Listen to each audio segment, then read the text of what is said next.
వీక్షకులకు స్వాగతం. నమస్కారం. కడప గడ్డ సాక్షిగా షర్మిలారెడ్డి జగన్మోహన్ రెడ్డి మీద తీవ్ర వ్యాఖ్యలు చేశారు. ఆ వ్యాఖ్యల పరివాసనం ఎలా ఉండే అవకాశం ఉందో తెలుసుకునే ప్రయత్నం చేద్దాం. విశ్లేషించడానికి మనతో పాటు ఉన్నారు సీనియర్ జర్నలిస్ట్ డివి శ్రీనివాస్ గారు. వారిని అడిగి మరిన్ని విశేషాలు తెలుసుకుందాం. నమస్తే సార్. నమస్తే. కడప గడ్డ మీద నుంచి నిన్న షర్మిల గారు జగన్మోహన్ రెడ్డి మీద తీవ్ర వ్యాఖ్యలు చేసింది. తల్లి అంశం కూడా ప్రస్తావించింది. వాళ్ళిద్దరూ బయటకు వచ్చి జగన్మోహన్ రెడ్డి విమర్శించడం వల్ల జగన్మోహన్ రెడ్డి పార్టీ భవిష్యత్తు కొనసాగే అవకాశం ఉందంటారా? జగన్మోహన్ రెడ్డి పరిస్థితి ఎలా ఉండే అవకాశం ఉంది? ఎట్లా విశ్లేషిస్తారు? ఒకళ్ళు నమ్మకం, ఒకళ్ళు విశ్వాసం. ఒక నాయకుడు అనేవాడికి ఇవి రెండు కళ్ళు, నమ్మకం, విశ్వాసం. జగన్మోహన్ రెడ్డి ఆ రెండు కళ్ళు పొడి చేసుకున్నాడు. అటు నమ్మకాన్ని కోల్పోయాడు, ఇటు విశ్వాసాన్ని కోల్పోయాడు. జగన్మోహన్ రెడ్డిపై ఆ పార్టీ నాయకుల్లో నమ్మకం లేదు, ఆ పార్టీ క్యాడర్లో నమ్మకం లేదు. జగన్మోహన్ రెడ్డిని ప్రజలు విశ్వసించట్లేదు. ఇప్పుడు తల్లి నమ్మకం, చెల్లి విశ్వాసం. ఇప్పుడు ఈ రెండు కళ్ళు ఆయనే పొడి చేసుకున్నాడు. ఆయన గెలిపించిందే ఆ రెండు. ఆ రోజు బైబిల్ పుచ్చుకుని ఆ తల్లి విజయమ్మ కన్నీళ్లు పెట్టుకుని తన భర్తని చంపేశారు అనో ఏదో పుట్టించి ఒక పుకారు. హెలికాప్టర్ ప్రమాదంలో ఆయన చనిపోతే కొడుకు కోసం అదేంటి సోనియా మీద వేశారు, రిలయన్స్ వాళ్ళ మీద వేశారు, రిలయన్స్ బంకులన్నీ తగలబెట్టారు. అప్పట్లో ఆ తావును కూడా రాజకీయంగా వాడుకున్నారు వాళ్ళు. మళ్ళీ రిలయన్స్ ఆడికే జగన్మోహన్ రెడ్డి రాజ్యసభ ఇచ్చాడు. మళ్ళీ షర్మిలే సోనియా గాంధీ పార్టీలో చేరింది. ఆ రోజు తల్లి ఆ కన్నీళ్ళు ఆయన్ని గెలిపించాయి. ఆ చెల్లె పాదయాత్ర చేసింది కదా, ఇతను జైల్లో ఉన్నప్పుడు జెండా నిలబెట్టిందే ఆమె. అప్పుడు ఆ కన్నబాబు అనేవాడు ఇప్పుడు జగన్మోహన్ రెడ్డి క్యాబినెట్లో మంత్రిగా చేసినాడు. ఏమన్నాడు? అది జైలు పార్టీ అన్నాడు. జగన్మోహన్ రెడ్డి పార్టీని ఇప్పుడు అతని పక్కన ఉన్నటువంటి కన్నబాబే జైలు పార్టీ అన్నాడు. బొత్స సత్యనారాయణ కూడా విమర్శించాడు. బొత్స సత్యనారాయణ అసలు షర్మిలని తిట్టాడు. ఏది మీ నాన్న బ్రాందీ ముట్టకుండా ఏ రోజన్నా ఉన్నాడా అన్నాడు. విజయమ్మని అసెంబ్లీలో అవమానించాడు. ఎవరు? బొత్స సత్యనారాయణ. శాసనసభలో ఆమె భర్త చనిపోయి ఆ స్థానం నుంచి గెలిచి సభకు వస్తే నిండు సభలో ఆమెను కన్నీళ్లు పెట్టించాడు. ఎవరు? బొత్స. ఇవాళ బొత్స సత్యనారాయణ కన్నబాబుని పక్కన పెట్టుకుని తల్లిని వదిలేశాడు, చెల్లిని వదిలేశాడు. ఈరోజు కూడా కడప వెళ్ళింది. ఎవరు? షర్మిల. అక్కడేదో అరటి రైతుల కోసం పోరాటం చేస్తోంది. అరటి గెల్లలో ఏదో పట్టుకుని మాట్లాడుతోంది. అరటికి ధర ఏదని అడుగుతూ. అంటే ప్రతిపక్షంగా ఇవాళ షర్మిల చిన్న పార్టీ. అది ఎంత అంటే దానికి పడ్డ ఓట్లు 3%. 3% లోపే ఉన్నాయి. ఆ కాంగ్రెస్ పార్టీ తరఫున మరి తను కడప వచ్చి అరటి రైతులకు అండగా ఉండి తను పోరాటం చేయటం, ధ్వజమెత్తటం ప్రభుత్వం పైన. మొన్న మనం చూసాం, రాజమండ్రి వెళ్ళింది. రాజమహేంద్రవరంలో అక్కడేంటి ఆ కల్తీ పాలు తాగి చనిపోయిన కుటుంబాలను పలకరించింది, వాళ్ళకు తరఫున నిలబడింది. వెళ్ళాడా అసలు ఇంతవరకు జగన్మోహన్ రెడ్డి రాజమండ్రి? వెళ్ళాల. అంటే నువ్వు అసలు ప్రతిపక్షంగా నీ బాధ్యత ఏంటి? నువ్వు చేయాల్సిన పనులు, నీకు 40% ఓటు బ్యాంక్ ఉందంటావు. 3% ఓట్ బ్యాంక్ ఉన్నామే, ఆమె ఎలా తిరుగుతోంది, ఏ విధంగా? ఇప్పుడు ఆ ఉపాధి హామీ పరిరక్షణ అంటూ ఒక యాత్ర ఒకటి తీసుకుంది. శ్రీకాకుళం పోయింది, విజయనగరం పోయింది. నువ్వేం చేస్తున్నావు? ఎలాగా పారిపోతున్నాడు. అంటే జనంలో షర్మిల, జనానికి దూరంగా జగన్మోహన్ రెడ్డి. ఇవాళ ఇప్పుడు ప్రజల్లో చర్చ, ఏది ప్రతిపక్షం? 11 మందిని గెలిపించినాడేమో, అసలు సభకి వెళ్ళాడు. ఆ 11 మంది షర్మిలకి ఇచ్చుంటే ఎలా ఉండేది వాళ్ళ అసెంబ్లీలో పోరాటం? అంటే ఇప్పుడు ఒక భీరువుగా, ఒక పిరికివాడిగా ఎవరు? జగన్మోహన్ రెడ్డి. అదేమంటే అప్పట్లో ఎన్నికలకి ఏమని చెప్పాడు? సింహం సింగిల్గా వస్తుందా? ఇది సింహం కాదురా నాయన, ఇది గ్రామ సింహం అని వాళ్ళ జనం నీ క్యాడరే అనుకునే పరిస్థితి నువ్వు ఇప్పుడు ఒకటి మీరంటూ అంది. తను నిన్న మాట్లాడుతూ ఏమంది? అమ్మ ప్రకటనే సుప్రీంకోర్టు తీర్పు అని స్పష్టంగా చెప్పింది. అదే ఆస్తులకు సంబంధించి ఆమె ఇచ్చిన క్లారిఫికేషన్ లెటర్ పైన అంతకన్నా సుప్రీంకోర్టు ఏంటి ఇంకా అని అడిగింది. నువ్వు కోర్టులకి ఎన్సీఎల్టీ, హైదరాబాదు, చెన్నై ఇటుగా వెళ్ళాల్సింది. నలుగురు ఆ కుటుంబం, నలుగురిలో పెద్ద చనిపోయాడు రాజశేఖర రెడ్డి. ఇప్పుడు ఇంటి పెద్ద ఎవరు? విజయమ్మ. ఆ విజయమ్మ ఏది చెబితే అదే న్యాయం. ఆమె ఏమని చెప్తోంది? తన దేవుడి ఆదేశం అంటోంది. చనిపోయిన దేవుడికి తెలుసు, బతికున్న కొడుక్కి తెలుసు, నలుగురికి సమానంగా ఆస్తి పంచాలి. అసలు గమ్మత్తు, రామబ్రహ్మం గారు పేరుని నాని ఒప్పుకున్నాడు పంచాలని. 2 రోజుల క్రితం ఎంఓయూ జరిగిన మాట వాస్తవమే అంటూ అతను ఆ ఎంఓయూ పట్టుకుని మొత్తం విశదంగా మాట్లాడుతూ అవన్నీ షర్మిలకు రావాల్సినయే అని చెప్పింది ఎవరు? పేరుని నాని జగన్మోహన్ రెడ్డిని ఫిక్స్ చేశాడు. భారతీయ సిమెంట్స్లో 40%. అంటే విజయం గారు దేవుడు నానితో అలా పలికిచ్చాడంటారా? అంతే కదా. వాళ్ళ పేరుని నానియే స్పష్టంగా చెప్పాడు. ఏమని? మేము ఆస్తి ఇస్తాము అన్నది వాస్తవమే, ఎంఓయూ చేసుకున్నది వాస్తవమే. ఎందుకంటే అవన్నీ రాజశేఖర రెడ్డి బతికుండగా పెట్టిన కంపెనీలు. ఇప్పుడు సాక్షి ఛానల్, సాక్షి పత్రిక, భారతీ సిమెంట్స్, ఈ సరస్వతి పవర్, వీటన్నిటికీ సున్నపు గనులు ఇచ్చింది, లేకపోతే భూములు ఇచ్చింది. ఇప్పుడు ఆ జయా మినరల్సే కదా. తర్వాత రఘురామ్ సిమెంట్ అయింది. ఆ రఘురామ్ సిమెంట్ భారతీయ సిమెంట్గా అయ్యింది ఎవరి హయాంలో? రాజశేఖర రెడ్డి ఉన్నప్పుడే. కాబట్టి భారతీయ సిమెంట్స్లో 40% ఆమెకి నువ్వే రాశావు, ఆ రోజు నువ్వే ఇచ్చావు, 230 కోట్లు డివిడెండ్ ఇచ్చావు. అదేమంటారంటే ఆ కొడాలి నాని, ఆ రాచమల్లి శివప్రసాద్ రెడ్డి ఏమంటున్నారు, తన కష్టార్జితం, తన సొంత సొమ్ము ఇచ్చాడంట. జనం నమ్ముతారా? జగన్ సొంత సొమ్ము ఇప్పుడు ఎవరికి ఇస్తాడు అతను? అసలు పిల్లికి బిచ్చం పెడతాడా? అంటే ఇప్పుడు ఆ రాచమల్లి శివప్రసాద్ రెడ్డి మళ్ళా నిన్న ప్రెస్ మీట్ పెట్టి అతను ఏమంటాడు, అదే ప్రెస్ మీట్లో మాట్లాడుతూ, ఇప్పుడు మా సోషల్ మీడియా చూసేవాడు ఎవడో ఉన్నాడు పంతులు, వాడికి నేను నీకు స్థలం ఇస్తా, ఒక 10 సెంటు, ఇల్లుకు కూడా కట్టుకోవటానికి ఒక 10 లక్షలు ఇస్తా అని అంటాను. వాడు నా దగ్గర బాగా నమ్మకంగా చేస్తున్నాడు 10 ఏళ్ళు 20 ఏళ్ళ నుంచి. రేపొద్దున వాడు వరదరాజుల రెడ్డి దగ్గరికి వెళ్తాడు, ఈ 10 సెంటు ఇస్తానా, ఈ ఇల్లు కట్టించడానికి 10 లక్షలు ఇస్తానా, ఇక్కడ ఉప్పు అంతా వరదరాజుల రెడ్డి దగ్గరికి మోస్తే ఎందుకు ఇస్తాను అనేది అంట. అంటే షర్మిలని తన సోషల్ మీడియా కార్యకర్తగా మాట్లాడుతున్నాడు, ఎంప్లాయ్తో పోలుస్తున్నాడు. నీ సోషల్ మీడియా చూసే ఆ ఉద్యోగికి నీకు మధ్య బంధం ఉద్యోగ బంధం. నువ్వు జీతం ఏదో ఇస్తుంటావు, అతను నీ పని చేస్తుంటాడు. ఇప్పుడు వీళ్ళిద్దరిది ఏంటిది? రక్తబంధం. ఇది పేగు తెంచుకు పుట్టినటువంటి వాళ్ళు సమానంగా ఆస్తి ఇవ్వాలి, 50-50. అది ఇవ్వకపోగా నువ్వేం చేసావు? నేను కదా పెంచింది, ఇది నా తెలివితేటలు కదా. రూపాయి పెట్టుబడి లేకుండా మరి నేను నిమ్మగడ్డ ప్రసాద్ 950 కోట్లతో సాక్షి బిల్డింగులు కట్టా. రూపాయి పెట్టుబడి లేకుండా మరి గాలి జనార్దన్ రెడ్డి 145 కోట్లతో సాక్షి ఛానల్ పెట్టా. రూపాయి పెట్టుబడి లేకుండా ఇవాళ మరి 20,000 కోట్లు భారతీయ సిమెంట్స్ పెట్టాడు. ఇదంతా నా తెలివితేటలు కాబట్టి నాకు 60%, నీకు 40% అన్నావు. దానికి వాళ్ళు ఒప్పుకున్నారు. కానీ కాంగ్రెస్ పార్టీలో చేరిందంట, అందుకని మళ్ళీ వెనక్కి తీసుకుంటాడంట. మరి ఆయన పార్టీలో ఉంచుకుని ఎంపీనో లేదా ఎమ్మెల్సీనో చేయొచ్చుగా. అబ్బే, ఒక కుటుంబంలో ఒకళ్ళు రాజకీయం చేయాలి, ఒకళ్ళు వేరే పనులు చేసుకోవాలని ఒక కొత్త ఫిలాసఫీ తెచ్చాడు. మరి నా తమ్ముడు అవినాష్ రెడ్డి అన్నాడు, అవినాష్ రెడ్డి ఎంపీ నట చేశాడు. మరి మేనమామ కూడా ఎమ్మెల్యే అయ్యాడు. ఇప్పుడు మెమ్మ కూడా చేసింది కదా ఎమ్మెల్యేగా. మరి ఆ రోజు విజయమ్మని ఎందుకు పోటీ చేయించావు? ఇంకో బాబాయ్ వై సుబ్బారెడ్డి రాజ్యసభ పంపించాడు. ఇప్పుడు అమ్మతో చెప్పొచ్చు కదా, అమ్మ నువ్వు వ్యాపారాలు చూసుకో, నువ్వు మా ఆవిడ్ని తీసుకుతా అసెంబ్లీకి అని భారతీ మేడమ్నే పెట్టచ్చుగా ఆ రోజు. అవును, ఈ గోళంతో ఉండేది కాదు.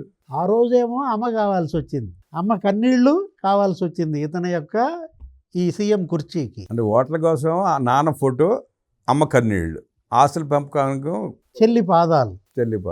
నీ పాదం మీద పుట్టుమచ్చనై చెల్లెమ్మానో ఏదో గద్దరు పాట ఏదో ఉంటుంది. ఇవాళ నీ పాదాలు నరికేసే అన్ననై చెల్లెమ్మ అంటాడా? జగన్మోహన్ రెడ్డి ఇలాంటి అన్న ఏ చెల్లికి వద్దని కదా, అన్న అనే పదానికే కళంకం అని ఆ మాట అన్న తర్వాత ఇంక అది సూయిసైడల్. అదేంటి? Political suicide. ఆ ఒక్క మాటతో వైఎస్ఆర్ కాంగ్రెస్ పార్టీలో ఎవడో నోరు ఎత్తకూడదని కానీ ఇంకా మాట్లాడుతున్నారు. చంద్రబాబుని ఆ మధ్య జగన్మోహన్ రెడ్డి ఏమన్నాడంటే, అక్కసు పట్టలేక ఈ వస్తున్నటువంటి పెట్టుబడులు, ఈ చేస్తున్నటువంటి శంకుస్థాపనలు, ప్రధాని మోడీ కేంద్రం ఇస్తున్నటువంటి నిధులు అసలు ఇక రగిలిపోయి అతను ఏమన్నాడంటే, ఏదైనా బావిలో చూసి దూకనో ఏదో అన్నట్టున్నాడు. దానికి ఆయన ఏం సమాధానం చెప్పలేదు. కానీ ఇప్పుడు ఏ బావిలో దూకాలి జగన్మోహన్ రెడ్డి? బావే ఉందని పెద్ద గొయ్యి తవ్వుకున్నాడు కదా, రాయలసీమ లిఫ్ట్ ఇరిగేషన్ ప్రాజెక్ట్ పేరుతో పెద్ద గొయ్యి తవ్వుకున్నాడు. దాంట్లో దూకాలి జగన్ రెడ్డి. 1000 కోట్లు గొయ్య, 1000 కోట్ల గొయ్యలో దూకాలి. అంటే ఇప్పుడు జగన్మోహన్ రెడ్డి ఇవాళ అటు తల్లికి దూరం అయ్యాడు, చెల్లికి దూరం అయ్యాడండి. అసలు జనానికి ఎంత దూరం అయ్యాడు? ఇప్పుడు నాయకుడు అనేవాడు జనంలో ఉండాలి. ఇప్పుడు కష్టం వస్తే నష్టం వస్తే ఎవరికి చెప్పుకోవాలి? పులివెందుల ప్రజలు, ఓటర్లు. ఇప్పుడు నిన్న షర్మిల చుట్టూ చేరారు అరటి రైతులందరూ కూడా. అంటే ఇవాళ అక్కడ షర్మిలే దిక్కయింది. అంటే ఎవరు ప్రజల తరపున పోరాటం చేస్తే వాళ్ళ పక్కన ప్రజలు చేరతారు, ప్రజల పక్కన పోరాటం చేయకపోతే వెలివేస్తారు, దూరం పెడతారు. అదే జగన్ రెడ్డి పరిస్థితి అయింది. ఇవాళ జనం వెలేయలే జగన్ని, జగనే జనాన్ని వెలేసాడు. జగన్మోహన్ రెడ్డి ఎలాంటి వింత మనస్తత్వం అనాలా? అసలు ఊరంతా ఒక దారైతే ఉలిపి కట్టె, కట్టె వంకరంట కాలితే తీరుద్దంట. పొయ్యిలో పెట్టామనుకోండి, మామూలుగా కట్టె వంకర తీరదు. పొయ్యిలో పెడితే ఇక అది మండిపోయి అది బూడిదగా మారి ఇక వంకర కూడా పోద్ది అనమాట.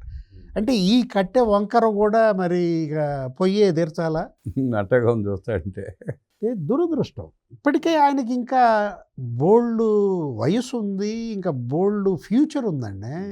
ఏది ఇప్పుడు తల్లితో రాజీ చేసుకో, చెల్లితో రాజీ చేసుకో, సునీత కాళ్ళు పట్టుకో, చేసిన తప్పులు క్షమించమను. ముందు నీ కుటుంబాన్ని గనక నువ్వు సరి చేసుకుని వాళ్ళు గనక నిన్ను క్షమించి మళ్ళా దగ్గర తీసుకుని మళ్ళీ రేపొద్దున నీ తరపున వాళ్ళు గనక ప్రచారం చేస్తే ఇప్పుడు జనం కూడా నిన్ను రిసీవ్ చేసుకోవడానికి అవకాశం ఉంటుంది. ఏదో మారాడు, ఇప్పుడు జగన్ మారాడు అని ఇవాళ జనం అనుకునేలాగా నీలో ఈ 22 నెలల్లో ఏమన్నా మార్పు ఉందా? ఇంకా అసహ్యం పెరిగిందండి జనాల్లో. అంటే ఇక అసహ్యానికి ఇక అది పరాకాష్ట. గొంగళి పురుగునైనా ఏదో ముద్దు పెట్టుకుంటానో ఏదో అనేవాడు. ఎవరు? కేసీఆర్ ఎవరు అనేవాళ్ళు గతంలో. అదేంటబ్బా గొంగళి పురుగుని ఎట్టా ముద్దు పెట్టుకుంటాడు అని అనుకునేవాడిని. అసలు ఆ సామెత ఏంటి, అది ఈయన ఎందుకు వాడుతున్నాడని. ఇవాళ జగన్మోహన్ రెడ్డిని చూస్తే జనానికి అంత అసహ్యం వేసిపోతుందంటే అతను ఒక గొంగళి పురుగులాగా. తల్లికి అసహ్యం వేయటం ఏంటండి బిడ్డ మీద, చెల్లికి అసహ్యం వేయటం అన్నం మీద. అది పరాకాష్ట సరే. అంటే ఇవాళ ఇప్పుడు జనం ఇప్పుడు మనం అంటోంది అదే, జనానికి ఇంకా అసహ్యం వేయలేదా? వేసింది ఇంకా బయటపడట్లేదు. కొత్త ఒడిపోబట్టి మొన్న 11 సీట్లు పరిమితం చేశారు. అసహ్యం పెరగబట్టి జడ్పీటీసీ పులివెందుల ఎన్నికల్లో డిపాజిట్ రాకుండా చేశారు. అంటే ఇక జనం ఎటు తనకు ఓట్లేరు అని జగన్ తెలుసుకున్నాడు.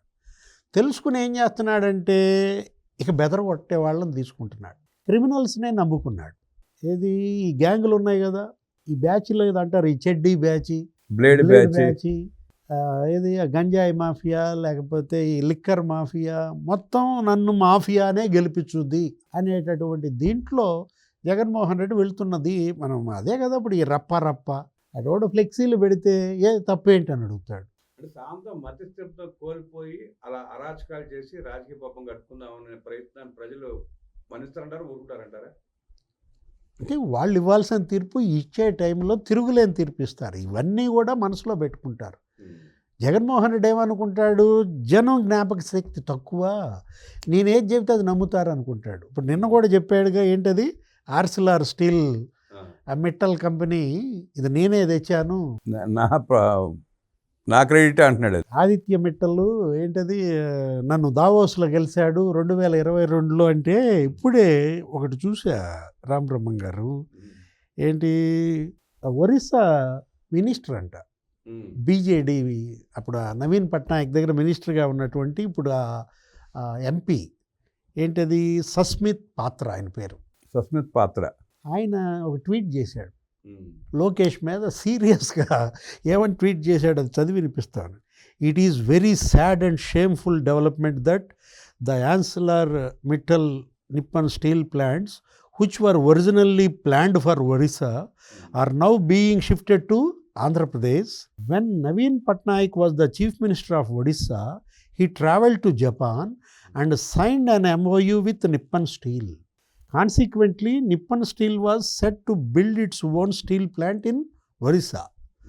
The second most critical issue is that Odisha's minerals will be transported to Andhra Pradesh via a slurry pipeline. If every steel plant and industry moves out of Odisha and our minerals and coal are exported through such pipelines, nothing will be left for the state. It is wrong for steel plants to be established in other states while using Odisha's resources instead of developing them here. I believe if Lakshmi Mittal wants to produce steel, he should do so in Odisha rather than taking our minerals to Andhra Pradesh అంటూ చాట భారతం రాశాడు. దీనికే Lakshmi metal అక్కడ steel plant పెడితే ఇక్కడ ఎందుకు పెడతాడు అంటూ లోకేష్ని కూడా విమర్శించాడు నిన్న మొన్న జగన్మోహన్ రెడ్డి ప్రెస్ మీట్లోనే మాట్లాడాడు ఆ మాట. ఏది మీరు అన్నది కరెక్ట్. ఆయన వాయిస్ కూడా ఈ మధ్య ఎక్కడో విన్నాను. ఏది మన లక్షల కోట్లు పెట్టుకుంటారు, ఎన్నిసార్లు పెడతారు, ఎక్కడ పెడతారు, ఎందుకు పెడతారు, ఒక పక్క వరుసలో పెడతాను, ఇక్కడ ఆంధ్రాలో ఎందుకు పెడతారు అన్నట్టు మాట్లాడాడు. అదే శంకుస్థాపన జరిగినాక సార్, మళ్ళీ జరగకముందంటే మాట్లాడాడంటే దానికి ఒక అర్థం ఉండేదేమో కాస్త. ఆదిత్య మిట్టల్ ఒరిస్సాలో 1,04,000 కోట్లతో 24 మిలియన్ టన్నుల స్టీల్ ప్లాంట్ అక్కడ కడతా ఉన్నారు. చంద్రబాబు నాయుడు అంటాడు చంద్రబాబు నాయుడు కొడుకు. ఆంధ్ర రాష్ట్రంలో 1,61,000 కోట్లతో 17 మిలియన్ టన్నుల గ్రీన్ ఫీల్డ్ స్టీల్ ప్లాంట్ అనకాపల్లికి వచ్చేస్తా ఉంది అని చెప్పి చెప్తాడు. అసలు ఆయనైనా ఎన్ని కడతాడు? ఆయన లోకేష్ అనే వ్యక్తి స్టేట్మెంట్ ఇచ్చిన వెంటనే ఒరిస్సా మంత్రి వెంటనే ఆయన నుంచి రివర్స్ స్టేట్మెంట్, వాళ్ళు ఎక్కడా పోవడం లేదు, మా దగ్గరే ఉన్నారు, 1,04,000 కోట్లకు సంబంధించిన ప్లాంట్ కు సంబంధించి వాళ్ళు ఆల్రెడీ పన్ను మొదలు పెట్టారు ఇప్పుడే అని చెప్పి. అంటే ఆడ 1,04,000 కోట్లు, ఈడ 1,61,000 కోట్లు ఎవరు చెవులు పూలు పెడతా ఉన్నారు. మిట్టల్ స్టీల్ అని చెప్పి నక్కపల్లిలో కొత్త స్టీల్ ప్లాంట్ పెట్టడానికి అడుగులు ముందుకు వేయండి అని చెప్పి ఆహ్వానించింది నేను రాష్ట్రానికి. ఆహ్వానించి రమ్మని చెప్పి వాళ్ళని చెప్పి వాళ్ళు అధికారులకు కూడా చెప్పిన, వాళ్ళు వస్తున్నారు, వాళ్ళకి ఎక్కడెక్కడ మనం భూములు ఇవ్వగలుగుతామో చూపించండి అని చెప్పి. ఆయన ప్రెస్ మీట్లో జగన్మోహన్ రెడ్డి మాట్లాడుతూ లొకేషన్ విమర్శిస్తూ 1,60,000 కోట్లతో ఈయన ఇక్కడ స్టీల్ ప్లాంట్ పెట్టిస్తాడంట. వాళ్ళేమో ఒరిస్సాలో పెడుతున్నారు ప్లాంటు, ఆ ఒడిశా మంత్రి ఏమో లవలవలాడుతున్నాడు.